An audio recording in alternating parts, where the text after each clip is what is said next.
मोदी जी ने 11 साल पहले वादा किया था कि विशाखापट्टनम, इलाहाबाद और अजमेर को स्मार्ट सिटी बनाई।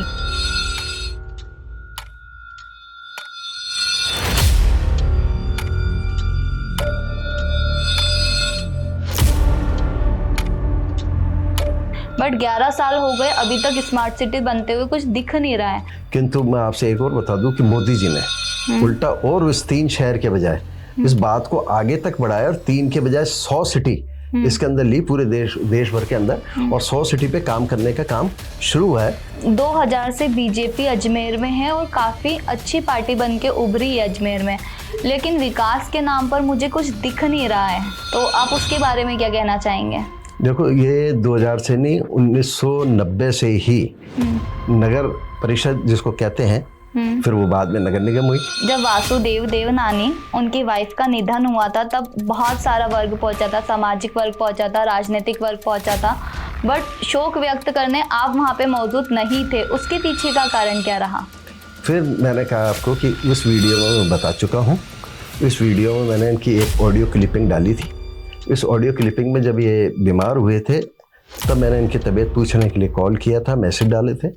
इसका इनकी तरफ से ये रिप्लाई आया था। नमस्कार, मैं जर्नलिस्ट नेहा। आज मैं एक ऐसे राजनेता के साथ मौजूद हूँ जिन्होंने अपने काम, सोच, विचार और जमीनी जुड़ाव से राजनीति में एक अलग ही पहचान बनाई है, जनता के मुद्दों को प्राथमिकता दी है और निर्णयों में क्लैरिटी उनकी राजनीति की पहचान रही है। मोस्ट वेलकम अजमेर शहर के पूर्व महापौर और भाजपा नेता धर्मेंद्र गहलोत जी। सर, आपकी जर्नी की शुरुआत कैसी हुई, उसके बारे में बताइए। जर्नी वकालत की जर्नी, राजनीति की जर्नी। मैं जब कॉलेज का स्टूडेंट था, 83 का मेरा कॉलेज का एनरोलमेंट है। इस 83 के कॉलेज के एनरोलमेंट के बाद में विद्यार्थी परिषद, जिसको अखिल भारतीय विद्यार्थी परिषद कहते हैं, इसके संपर्क में आया। फिर वहां से छात्र राजनीति शुरू की। छात्र राजनीति के समय में मेरे गुरु वीर कुमार जी, जो मेरे प्रोफेशनल गुरु भी बने और राजनीतिक गुरु भी बने। प्रोफेशनल गुरु चूंकि वो एडवोकेट थे, तो फिर मैंने भी मेरी पूरी वकालत करके, पढ़ाई करके वकालत में उनके साथ जूनियर हुआ। और चूंकि वो राजनीति में थे और मेरे आइकॉन थे वो, तो इसके नाते मैं फिर राजनीति क्षेत्र में सन 1990 में आया। तब से 1990 से आज तक भारतीय जनता पार्टी के साथ जुड़कर काम कर रहा हूँ। 1990 में आपने पार्टी ज्वाइन करी, उस समय देश में कांग्रेस थी, तो आपने बीजेपी क्यों चुनी? देखिए, ऐसा है कि सत्ता के साथ तो हर एक कोई जाता है। तो देश में वो भले कांग्रेस थी और प्रदेश में भारतीय जनता पार्टी थी, और दूसरा शहर के अंदर भी भारतीय जनता पार्टी नगर निगम के, नगर परिषद के नाते थी। तो पहले तो मैंने एक कारण बताया कि मेरे राजनीतिक गुरु वीर कुमार जी थे, जो मेरे आइकॉन थे, जो प्रोफेशनल गुरु भी थे। तो इनको देखकर मैं एक भारतीय जनता पार्टी के साथ जुड़ा।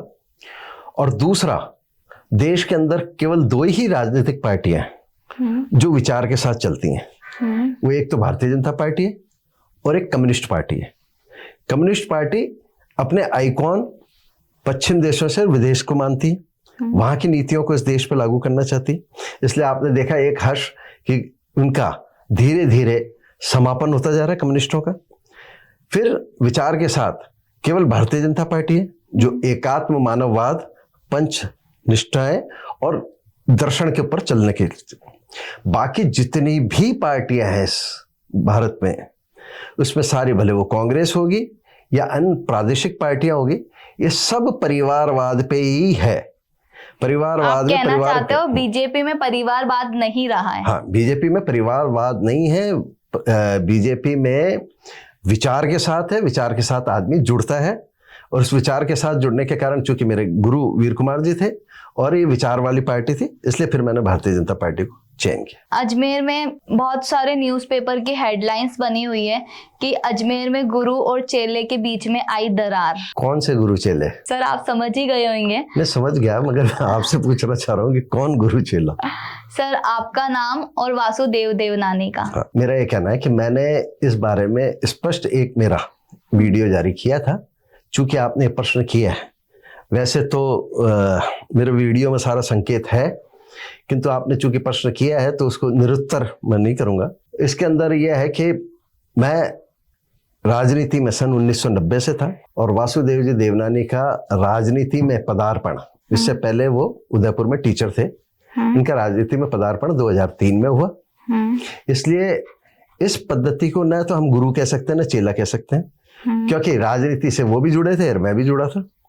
इसलिए राजनीति में कोई गुरु चेला नहीं है। राजनीति में विचार किए और विचार के साथ वो भी जुड़े, विचार के साथ मैं भी जुड़ा।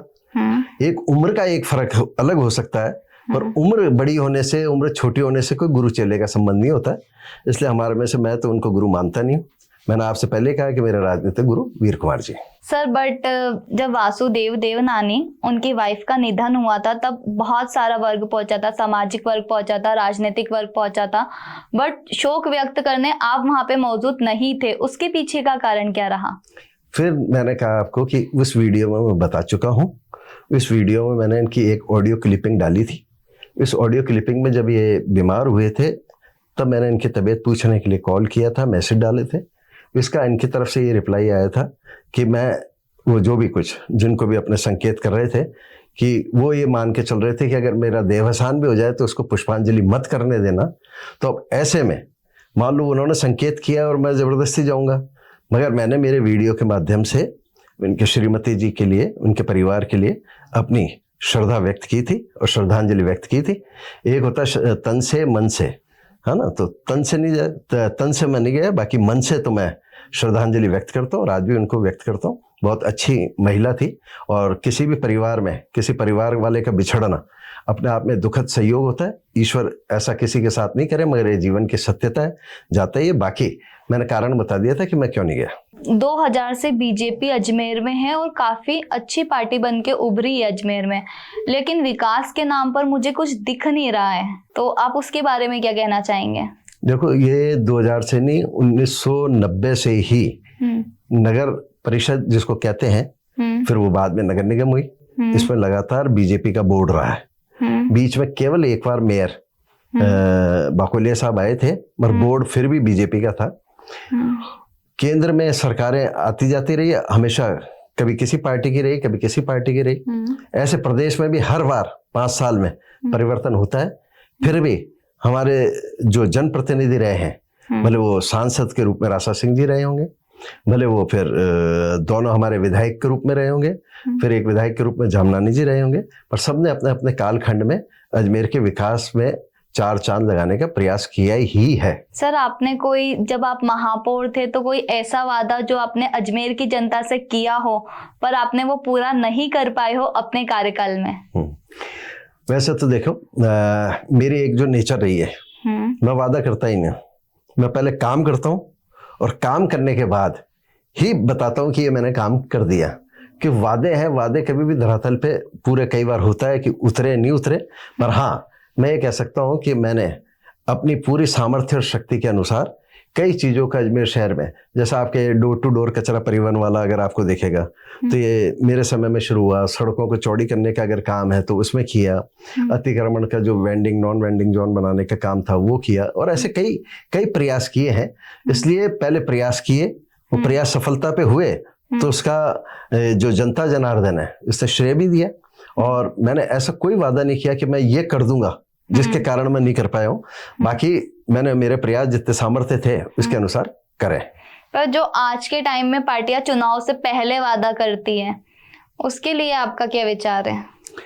देखो, हर पार्टी का अपना चुनावी मैनिफेस्टो होता है और निश्चित रूप से उसका जो घोषणा पत्र होता है, उस घोषणा पत्र को इसी के आधार पे जनता उनको समर्थन देती है। इसलिए अपने घोषणा पत्र के अनुसार उसको अक्षर से अक्षर पालना करनी चाहिए।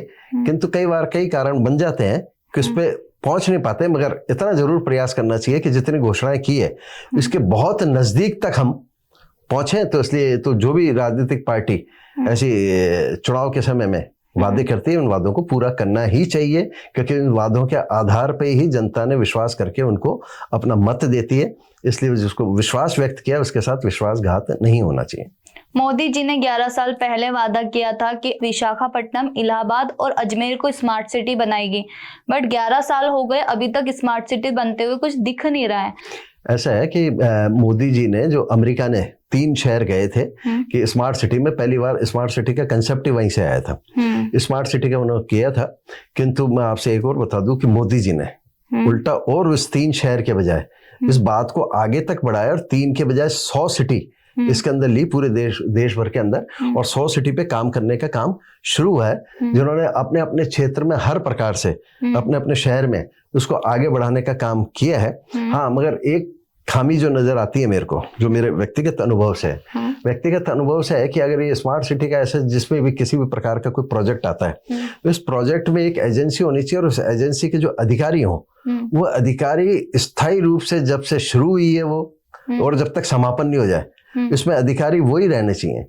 अमूमन देखने में आता है योजना कोई बनाता है, इसको आगे कोई बढ़ाता है, इसको दूसरा पहुंचाने का काम करता है, और इसी बीच में जब कोई तीसरा अधिकारी आ गया उसको पहले अधिकारी की अगर बात समझ में नहीं आती है तो उस पूरी योजना को चेंज कर देता है। तो पूरा जो खाका है जिस चीज को आप लेके चलते हैं, जैसे अभी अजमेर की स्मार्ट सिटी की बात थी, अजमेर के स्मार्ट सिटी को लेकर कि 24 घंटे पानी आएगा, एबीडी क्षेत्र डिक्लेयर किया था यहाँ पे। उस समय ये हुआ था कि नालों को बेस को पक्का नहीं करेंगे। क्यों नहीं पक्का करेंगे? क्योंकि एनजीटी है साहब। एनजीटी क्यों है कि एनजीटी का है कि अगर बेस पक्का कर दिया तो नीचे जो धरातल का पानी है वो खत्म हो जाएगा, शहर का पानी निकल के बाहर चला जाएगा। उस समय ये तर्क दिए गए वन अधिकारी के द्वारा। तो इसलिए नाले के प्रोजेक्ट को जो था कि अजमेर में जल भराव नहीं हो, उसको नालों को ठीक हो जाए, उसका पूरा जो महादेव के ढाबे से शुरू होकर खानपुरा के तालाब तक जाता है उसको ठीक रूप से करे तो बेस कर दे।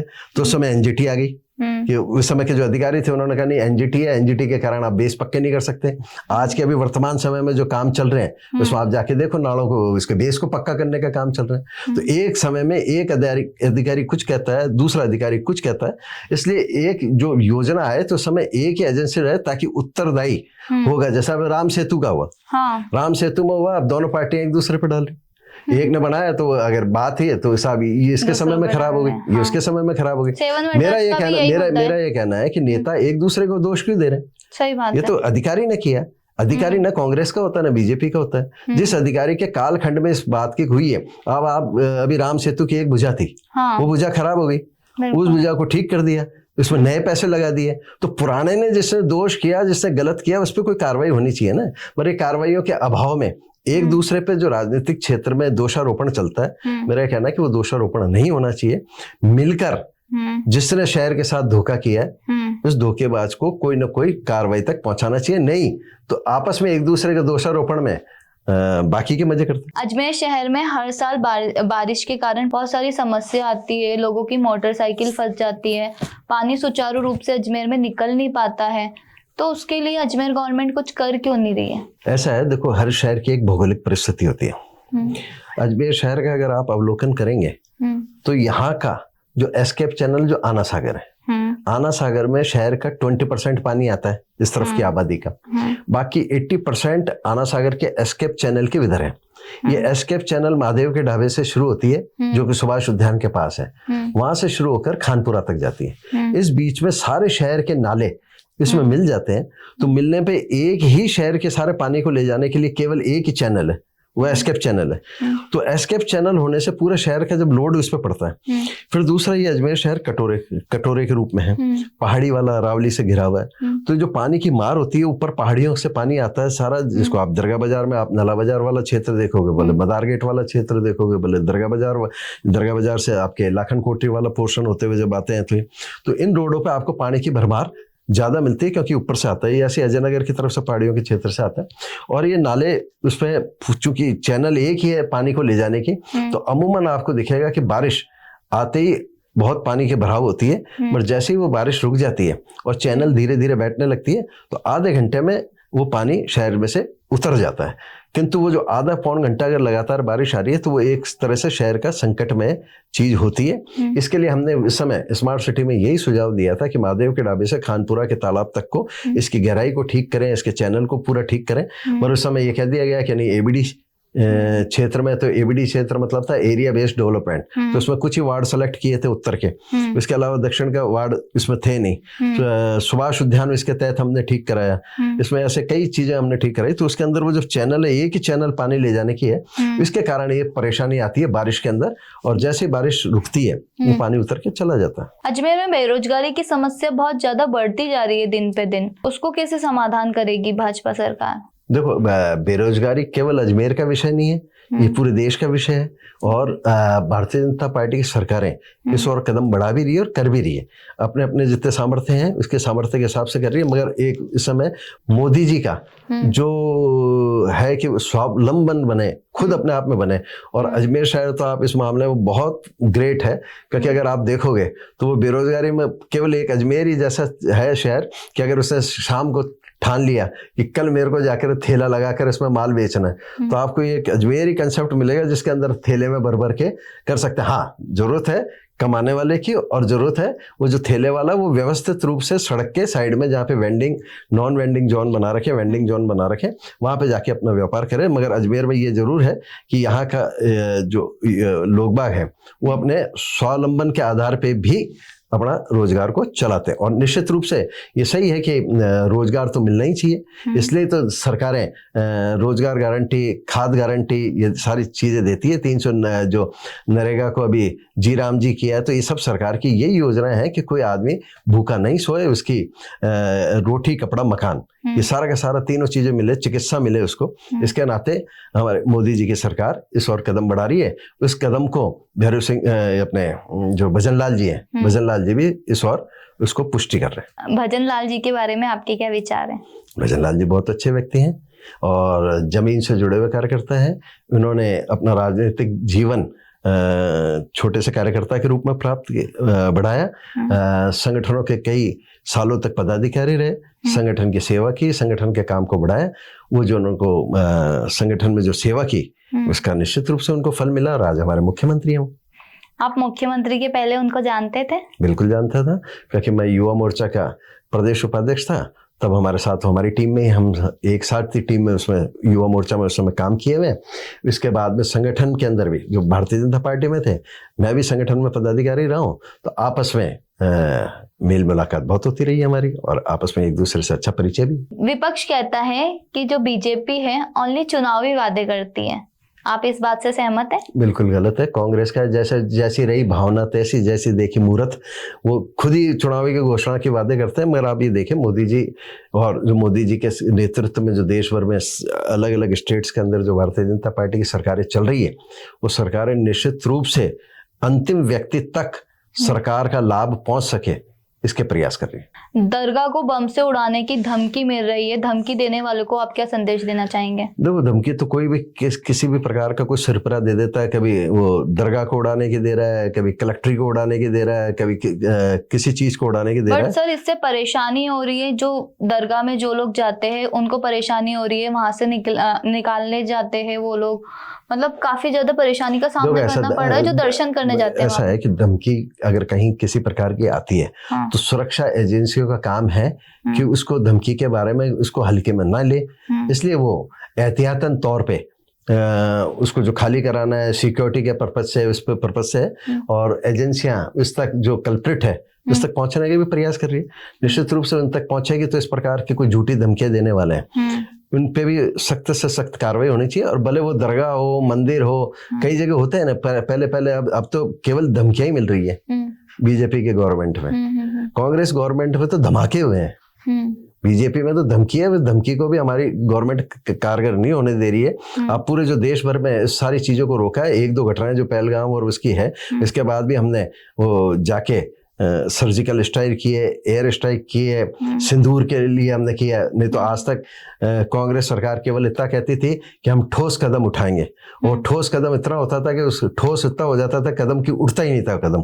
किंतु मोदी जी के नेतृत्व में जो सरकारें चल रही है, आप देखें, धमकी तो कोई भी दे सकता है, किसी भी प्रकार का भी कोई दे सकता है, मगर वो धमकी धमाके में नहीं बदल रही है। इतना जरूर हमारी सरकार का अचीवमेंट है, उसको रोक रही है। पार्टी और जनता की अलग अलग विचारधारा रही है, तो आप किसको प्राथमिकता देंगे? पार्टी और जनता, देखो, जनता एक बहुत समुच्चय है। और समुच्चय का जब एक होता तो किसी की एक राय नहीं बनती है। एक राय नहीं बनती तो हमारा जो भारतीय जनता पार्टी का है, वो भारतीय जनता पार्टी के हमारे जो दीनदयाल जी थे, वो ये कहते थे कि जो साधारण कार्यकर्ता है उसको सक्रिय कार्यकर्ता बनो, जो अपना नहीं है इसको जोड़ने का प्रयास करो। तो यही तो सरकारें इस माध्यम से अपनी जब सरकार चलाती है, अपना नेतृत्व देती है, इस नेतृत्व के माध्यम से ये प्रयास करती है कि जनता की जो अपेक्षाएं हैं उस अपेक्षाओं पे खरे उतरें। तो जैसे अपेक्षाओं पे खरे उतरोगे वैसे ही जो जनता है जो आज विरोधी भी है वो विरोधी कल हमारा अपना होगा। इसी का तो परिणाम है कि जब देश के अंदर 2 ही सीटें आई थी भारतीय जनता पार्टी की, और आज हम सबसे बड़ी पार्टी है और सबसे बड़ी पार्टी, और 3-3 बार लगातार बन रहे हैं। और यही कांग्रेस था जिसका कि सूर्यास्त नहीं होता था, जिसकी हर स्टेट के अंदर आती थी। आज उनको समर्थन लेना पड़ रहा है दूसरी पार्टियों के साथ, और उसके बाद भी अपनी सरकारें नहीं बना पा रहे हैं, नहीं बचा पा रहे हैं। इसका परिणाम यही है कि जनता का धीरे धीरे जुड़ाव भारतीय जनता पार्टी के साथ होता जा रहा है, जो आज हमारे नहीं है। हमारी कार्यशैली को देखकर वो भी हमारे आने वाले समय में साथ होंगे। और मोदी जी का कहना ही है कि इस कांग्रेस को समाप्त करना है, कांग्रेस विहीन भारत को बनाना है। मोदी जी चौथी बार प्रधानमंत्री बन सकते हैं? क्यों नहीं बन सकते? ये पार्टी का निर्णय, जनता का निर्णय। पहले तो जनता जिताए, फिर जनता जिता के जनता बहुमत दे। अगर चौथी बार प्रधानमंत्री मोदी जी नहीं बनते हैं तो आप किसको देखते प्रधानमंत्री के रूप में? नहीं, हम क्यों माने कि नहीं बनते, और बनेंगे। और फिर ये मोदी सर उनकी एज हो चुकी है ना। एक मोदी जी नाम हो सकता है, मोदी जी नाम हो सकता है। मैंने आपसे फिर कहा कि परिवारवाद की पार्टी नहीं है भारतीय जनता पार्टी, ये विचार की पार्टी है। मोदी जी थे तो मोदी जी भी 3 बार आए। मोदी जी अगर उम्र के कारण या किसी भी कारण से नहीं बनेंगे तो मगर निश्चित रूप से आप मान के चलो, ये तो बात है कि चौथी बार भी अगर सरकार बनेगी केंद्र में तो भारतीय जनता पार्टी की बनेगी। मोदी जी नहीं होंगे तो मोदी जी तो एक चेहरा है भारतीय जनता पार्टी के, बाकी सरकार तो किसकी है कि भारतीय जनता पार्टी की, मोदी जी की नहीं है। मोदी जी एक चेहरा है, तो मोदी जी की जगह कोई दूसरा चेहरा होगा तो होगा, मगर पार्टी भारतीय जनता पार्टी की सरकार बनेगी। जनता कहती है कि 5 साल में एक बार सिर्फ नेता चुनाव में दिखता है, ये बात से आप सहमत हैं? ऐसा नहीं है। जनता की कई बार देखो, ये जो कहने वाले हैं वो कहने वाले केवल आजकल अपने घरों तक ही सीमित रहते हैं। ये तय है कि कुछ अपवाद, ऐसा नहीं है कि सारी जगह ही हो, अपवाद कुछ जगह होते हैं, निश्चित रूप से होते हैं कि जीतने के बाद वो आदमी गायब हो जाता है। मगर एक के कारण सबको दोषी माना जाए वो ठीक नहीं है। जनता के बीच में रहते ही, और आप हर जगह देखोगे समाचार पत्र छाप रहा है, समाचार पत्र अपने अपनी विधानसभाओं में, अगर राजस्थान की बात करोगे तो 200 की 200 विधानसभाओं में, सोशल मीडिया में दिखता है वो नेता, तो दिखता तो है ही है।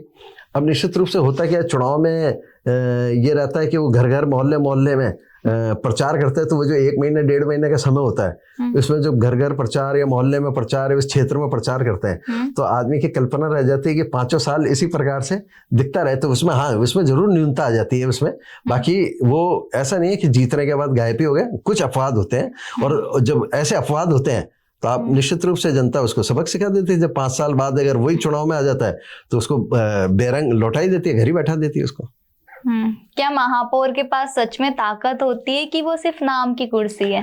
देखो, महापौर के पास ताकत होती है, किंतु जिस प्रकार का एक्ट है और जिस प्रकार से लोकल बॉडी का उसको सर्वे सर्वा माना जाता है, मगर कानून ऐसे बना रखे हैं कि हर बार वो कहीं ना कहीं सरकार की तरफ देखता है, सरकार की बंदिश में काम करता है। तो जिसको कहते हैं लोकल बॉडी, लोकल नेतृत्व, लोकल सरकार, वो कहीं ना कहीं जंजीरों में बंधा हुआ रहता ही है। पर फिर भी निश्चित रूप से महापौर के पास बहुत पावर होती है, और बहुत पावर के साथ वो सरकार की नीति और जो नियम बनाए वो नियमों के अनुसार चले और उसको बोल्ड रूप से अपना काम करें। तो ऐसा नहीं है कि भाई सरकार रोक सकती है, नियम में काम करें, नियम में काम नहीं करेगा तो कोई भी रोक देगा आपको। नियम में काम करो, बोल्ड रूप से काम करो, जो एक्ट बना उसके अनुसार काम करो, तो किसी की ताकत नहीं कि आपको रोक सके। राजनीति में एक ऐसा झूठ जो नेता जनता से बोलते हो? देखो, अब नेता कौन किससे बोलता है, कौन ने झूठ उसको माना है, कौन झूठ नहीं है। जैसे महाभारत की एक कथा है, अश्वत्थामा मारा गया, तो अश्वत्थामा मारा गया तो ये झूठ बोलना नहीं चाहते थे, मगर वो अश्वत्थामा मारा गया इतना सा उन्होंने शब्द कहा, और बाद में कहा कि अश्वत्थामा वो मारा गया जो हाथी है।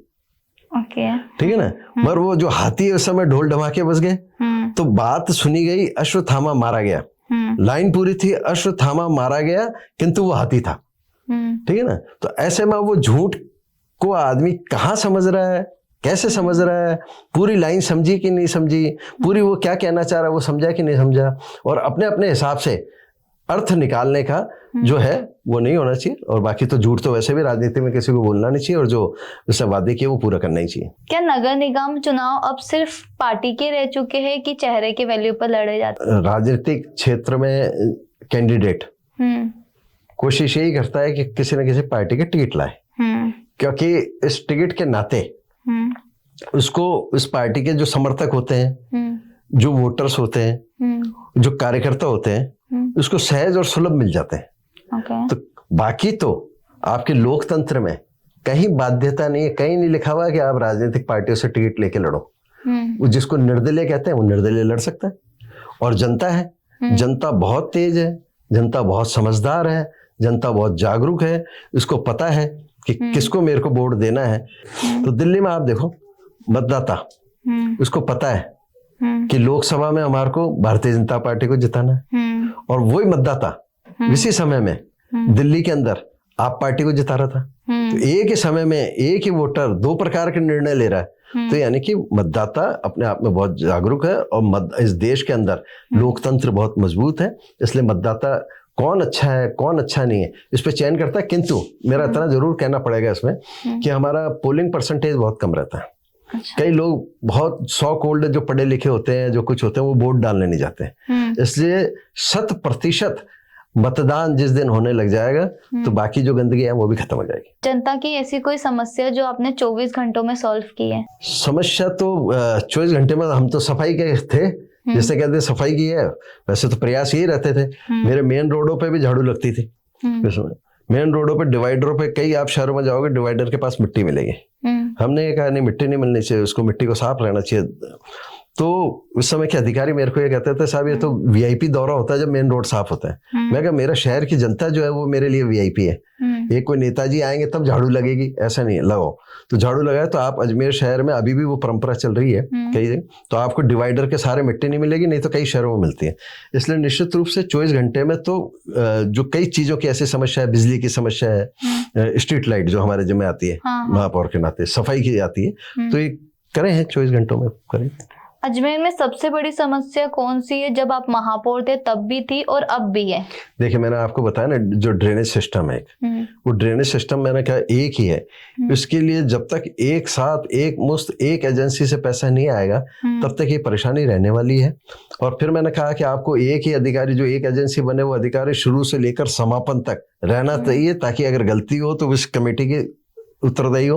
नहीं तो आपस में एक दूसरे को रिले रेस का डंडा पकड़ा कर भाग जाते हैं, दोषी कोई कहलाता नहीं। इसलिए निश्चित रूप से वो जो थी, और एक दूसरा आपके पार्किंग की है। जब आप युवा थे तब की राजनीति और आज की राजनीति में क्या फर्क है? देखो युवा उम्र से मत मानो, युवा मन से भी होता है। इसलिए ये प्रश्न है कि भाई आप युवा थे और अभी नहीं है, तो मैं आज भी अपने आप को युवा ही मानता हूँ। इसलिए निश्चित रूप से इसके अंदर जो यूथ है उसको आज के समय में दोषारोपण करने की आदत हो गई। आप सोशल मीडिया का जो युग आया, निश्चित रूप से सोशल मीडिया बहुत बढ़िया प्लेटफॉर्म है। तुरंत प्रभाव से आप सुबह समाचार पत्र, और वो तो मैं सुबह देखूंगा, या हमारे फ्री में संवाददाता घूमते हैं, और एक नहीं हजारों की संख्या में घूमते हैं, जिसको आप सोशल मीडिया का प्लेटफॉर्म कह सकते हो। वो घटना घट रही है, उसकी फोटो खींच रहे हैं। एक बीमार आदमी, एक एक्सीडेंट आदमी, उसकी मदद तो नहीं कर रहा है। प्रशासन क्या कर रहा है? प्रशासन देखो सो रखा है, अरे भाई तू मौके पे उपस्थित है, तुम ही उसकी मदद कर दो। सही बात। तो निश्चित रूप से जो यूथ है आज दोषारोपण नहीं करे। दोषारोपण के बजाय जब वो अधिकार की बात करता है तो देश के संविधान में कर्तव्य भी तो लिख रखे हैं। अधिकार क्या है, कर्तव्य क्या है? केवल सिंपल समझना है। जो आपको मन को अच्छा लगता है कि मेरे साथ ये होना चाहिए, उसको मेरा ये अधिकार है, ये मेरे को प्राप्त होना चाहिए, तो ये आपके लिए आप मान रहे हो कि ये मेरा अधिकार है, तो ये आपका कर्तव्य है कि आपका एक्ट ऐसा कोई नहीं हो कि उस दूसरे को वो अधिकार से वंचित हो जाए। सर आपको क्या लगता है, मोदी जी ज्यादा वेतन वाले नेता है या राहुल गांधी? मोदी जी तो वेतन लेते ही नहीं। मोदी जी का कोई परिवार में तो है, पत्नी है, भाई है, और वो पूरे के पूरे देश के लिए समर्पित है। उन जैसा त्यागी और साधु व्यक्ति नहीं मिल सकता जो कि 24 घंटे देश की सेवा में रहते हैं। इसलिए उनको पैसे की दरकार नहीं है। वो शुरू से आए, अपने जीवन में वो बताते भी हैं कि वो प्रचारक से आए थे। प्रचारक व्यक्ति ऐसा होता है जिसका कोई परिवार नहीं है, केवल देश ही उसका परिवार होता है। और वो कहते भी हैं मेरा पूरा हिंदुस्तान मेरा परिवार है। तो ऐसे परिवार के लिए वो वेतन लेते भी नहीं है, उनकी घोषणा भी है। और दूसरा, राहुल गांधी जी क्या करते हैं, तो वैसे अरबपति खरबपति हैं। और आप देख भी रहे हो अभी सारे के सारे ईडी वीडी के केस हो ही रहे हैं उन पे। तो वो लेते हैं नहीं लेते हैं इसकी मेरे को जानकारी नहीं। आप राजनीति में क्या अचीव करना चाहते हो? राजनीति में सब कुछ अचीव करना चाहते हैं, क्योंकि राजनीति में कोई आया है तो कीर्तन करने तो आया नहीं। दो चीजों के लिए आता है। पहला सबसे बड़ा लक्ष्य है कि ये सत्ता जो है वो एक माध्यम है। माध्यम है कि आप जनता की सेवा कर सको और अपनी पार्टी के विचार को पहुंचा सको। वो पहला लक्ष्य होता है। और उसको लक्ष्य को पहुंचाने के लिए अब आदमी को जीवन में, अगर जिसके वो कहते थे कि अगर आपके सपने खत्म हो गए तो आदमी खत्म हो जाएगा। इसलिए जीवन में कब राजनीति में क्या चीज आपको मिल जाए तो पहले आप साधु हो जाओ, ये तो मिला तो मैं तो नहीं लूंगा, तो जो मिलेगा वो लेंगे, इसके को माध्यम बनाकर आगे बढ़ेंगे। क्या आप मानते हैं कि अजमेर की जनता आज नेताओं से नाराज है? देखो, नाराजगी का मैंने आपसे एक चीज बताई थी कि नाराजगी तो परिवार जो सबसे छोटी यूनिट है, परिवार में भी आप जाके पूछ लोगे तो 5 जने मेंबर है तो वो कोई ना कोई किसी से नाराज है। रिश्तेदारों में चले जाओगे तो आपस में एक दूसरे से नाराज है। विकास समितियों में चले जाओ, मोहल्ले पड़ोस के अंदर वो एक दूसरे से नाराज है। इसलिए नाराजगी का अपना अपना इश्यू होता है। कोई किस बात से नाराज है, कोई किस बात से नाराज है। इसलिए तय है कि नाराजगी जो दर्शित होती है उसका सीधा सीधा शो किसमें होता है? आदमी जनता की जो नाराजगी है उसको बहुत बढ़िया इस लोकतंत्र में हथियार मिला हुआ है मतदान का। अपना मत दे, वो अगर मत देता है और अपनी नाराजगी प्रकट करता है तो हमने हारते हुए कई लोगों को देखा है, तो निश्चित रूप से हारेगा। तो नाराजगी का प्रतीक उसका वही है। बाकी तो अब 4 आदमी किसी बात से, अब मान लो जिसने मेरे को वोट नहीं दिया, पहले दिन वोट नहीं दिया, मान लो 100 वोट डले, 100 वोट में से मैं 55 वोटों पर जीत गया, तो पहले दिन से ही 45 वोट तो मेरे खिलाफ थे। 45 तो मेरे को चाहते नहीं थे, 45 तो किसी दूसरे कैंडिडेट को चाहते थे। तो 45 दिन तो पहले दिन से नाराज है। तो जो पहले दिन से नाराज है, मोदी जी कुछ तो देश में अच्छा काम कर रहे होंगे, पर आज कांग्रेस से पूछोगे, कांग्रेस के नेताओं से पूछोगे तो कहेंगे नहीं मोदी जी बिल्कुल बेकार है, हम तो नाराज हैं, देश के लिए कुछ नहीं कर रहे। कांग्रेस तो ये भी आरोप लगाती है कि ईवी की मशीन है उसमें भी मोदी जी धांधली करते हैं। अब कोई ऐसा हो सकता है कि जहाँ सरकारें आपकी बन जाती है वहाँ नहीं होती है धांधली? जो ये केवल और केवल वो गालिब ख्याल अच्छा है दिल बहलाने को। अगर हम हार गए तो ईवी खराब है, जीत गए तो जनता हमारे साथ है। इसलिए गालिब साहब ने उस समय बहुत पहले कह दिया था। आपको कभी डर लगा है कि आपने ये बोल दिया तो आपकी कुर्सी छिन जाएगी आपके कार्यकाल में? नहीं, मैं आज तक कभी नहीं डरा। डर के नहीं कारण ही तो मैं कई चीजों को झेल रहा हूँ और आज भी किसी बात से डर नहीं है। आप अपने आप में सच्चे रहो, बाकी डर किसका है? रोटी अपने घर की खाते हैं। अगर आपको राजनीति छोड़ना पड़े तो आपको सबसे ज्यादा किस चीज की कमी खलेगी और क्यों? क्यों छोड़ूंगा राजनीति? मैंने आपसे बताया राजनीति राज की नीति है। मैं आज 60 वर्ष का हो गया तो मैं तो घर का मुखिया हूँ तो घर में मेरा ही राज चलेगा, मेरी नीति चलेगी। इसलिए राज की नीति कभी नहीं छोड़नी और न छोड़ेंगे। और जिस काम को अपने लिया है मरते दम तक करेंगे। जनता के सेवा का माध्यम अगर चुना है और जनता की चीज को किसी को हक दिलाने के बाद सोचिए तो वो है, तो इसके लिए कोई जरूरी नहीं है कि पद हो। बिगर पद के भी इस बात को जनता तक पहुंचाया जा सकता है और जनता तक लाभ पहुंचाया जा सकता है। इसलिए राजनीति छोड़ने का जो प्रश्न है तो छोड़ना ही। अब आपको चुनाव लड़ने का मौका मिले तो कौन से पद के लिए लड़ना चाहेंगे आप? देखो, अभी चुनाव कौन सा आ रहा है सामने इस पर निर्भर करेगा। तो ये आदमी कई बार क्या होता है, नियति तय होती है, कई बार पार्टी तय करती है। तो नियति, मन और पार्टी किस समय क्या निर्णय बैठता है वो सब ईश्वरीय सहयोग है। और ईश्वर के इसमें ग्रंथों में हमारे लिख भी रखा है कि जन्म मृत्यु, यश अपयश, लाभ हानि सब प्रभु के हाथ में है। तो जो प्रभु चाहेगा वो होगा और जो प्रभु की इच्छा होगी इस इच्छा में हमारी इच्छा। Thank you so much sir. अब हमारा रैपिड फायर राउंड शुरू हो रहा है। रैपिड फायर राउंड में आपको एक वर्ड में आंसर देना है। एक वर्ड में? हाँ, कोशिश करना एक वर्ड या एक लाइन में दे पाओ आप। राजनीति में दोस्ती संभव है? विपक्ष का सबसे मजबूत नेता? कोई नहीं है। राहुल गांधी के बारे में आपके क्या विचार? विपक्ष है ही नहीं, वो कहाँ है विपक्ष? हिंदुस्तान में हर स्टेट के अंदर अलग अलग प्रादेशिक पार्टियां हैं। अब तो कांग्रेस पूरे देश भर की पार्टी रही नहीं। जहां पे उनका गढ़ हुआ करता था, उत्तर प्रदेश वगैरह सारे के सारे, बिहार वगैरह, उनमें तो सब वो जा के लड़ रहे हैं और 0-0 पे आ रहे हैं, रिजल्ट ही 0 पे आ रहे हैं। तो विपक्ष पार्टी कौन है जो सबसे बड़ी कद्दावर पार्टी हो? तो खुद ही मिलके वो महा संगठन बनाकर सब लड़ते हैं, उनका कोई नेता ही नहीं है। जब संगठन में सब आ जाएंगे बीजेपी को हराने के लिए, एक मुद्दे पे सब है, एक मुद्दा ये है कि बीजेपी को हराना है, इस सब पे आ जाएंगे, फिर कहेंगे हमारा कौन नेता? तो इस नेता में कोई नहीं। ममता जी कहेंगे मैं हूँ, शरद पवार जी कहेंगे मैं हूँ, राहुल गांधी जी कहेंगे मैं हूँ, मुलायम सिंह जी कहेंगे मैं हूँ। सब अपने अपने स्तर पर अलग अलग नेता बनता है। तो इसलिए मेरी नजर में कोई अभी है नहीं। जिस दिन होगा उस दिन बताएंगे। सोशल मीडिया राजनीतिक को बेहतर बना रहे हैं? देखो, ये दुधारी तलवार है। दुधारी तलवार क्या है कि सोशल मीडिया बहुत शानदार जानदार प्लेटफॉर्म है।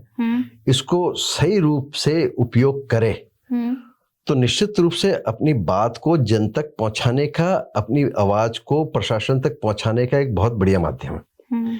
मतलब दुधारी तलवार का दूसरा रूप है, इसको गलत रूप से आप प्रेजेंटेशंस कर रहे हो तो वो एक है कि युवा को ये चीज को सोचना पड़ेगा। आज कई बार होता है एक्ट बन गए, कई बार उनको थाने चौकी के चक्कर लगाने पड़ते हैं। हाँ, जाने अनजाने में कोई पता नहीं कौन सी न्यूज आई है, क्या आई है, उसका वेरिफिकेशन हुआ ही नहीं, उसका बिगर वेरिफिकेशन के आगे फॉरवर्ड कर देते हैं, जैसे उनको लगता है कि मैं चूक नहीं जाऊं इस समाचार को आगे पहुंचाने में। तो उसका लाभ हानि उनको मिलती भी है।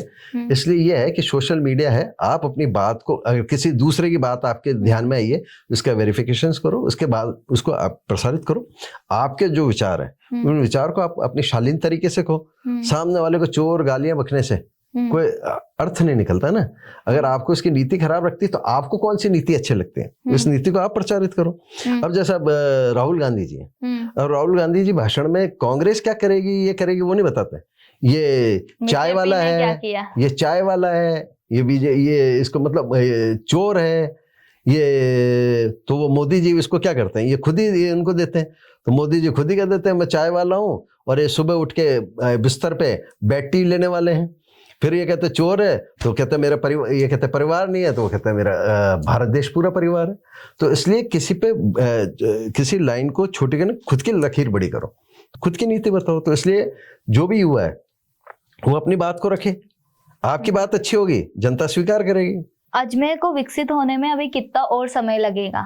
देखो, विकसित होने का जहां तक है, आप एक समय देखें तो धीरे धीरे इसका विकास तो हो रहा है। अगर ये विकसित की परिभाषा है, अगर आप 30 साल पहले वाले किसी उम्रदराज वाले से पूछेंगे तो कहेगा अच्छा विकसित हुआ है। जो आज यूथ है इसको लगेगा उससे, क्योंकि इसका अपना 10 साल 15 साल का वो पीरियड नहीं देखा जो 30 साल पहले था। तो इसलिए विकास की गति निरंतर प्रक्रिया है, विकास निरंतर होना चाहिए। विकास ही अगर पूरा ही हो गया कंप्लीट तो चीज ही खत्म हो जाएगी। तो इसलिए विकास समय के अनुसार बढ़ता रहता है। अब आज जो मोबाइल है, मोबाइल इसको आदमी दोष समझता था एक समय में, कहता था बहुत बेकार चीज है, मोबाइल हाथ में नहीं होना चाहिए।